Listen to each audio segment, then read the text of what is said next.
لك عقلك شعلان تخابره ويجي بهذا الحر؟ والله ولا يجي. خابره بلكي يجي. تمام راح اخابره واشوف.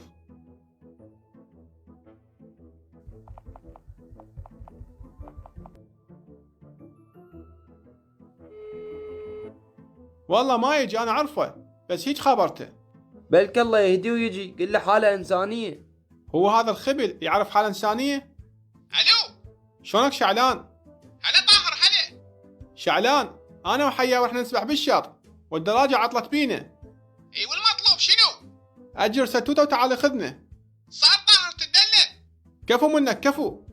بس بالليل اجيكم. بالليل؟ اي بالليل، هسه حاره ما اقدر اطلع.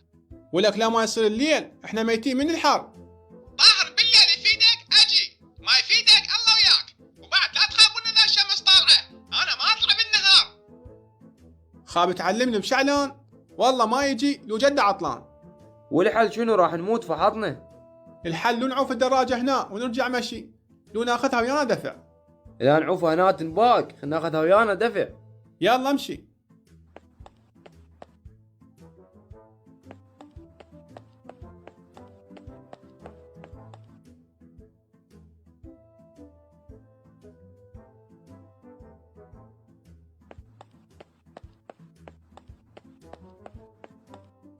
طاهر شوف لنا حل، راح نموت من الحر. هذه شجرة، امشي خلينا نقعد جواها نستراح من الحر.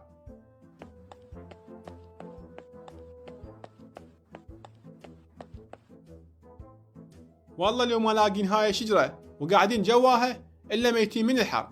انا عمري كله ما شاف هيك حر، النوب العطش قتلنا. حياوي سؤال، قول شنو؟ هسه انت من قاعد هنا هم جاي تحس بالحر؟ لا زين الجو حلو.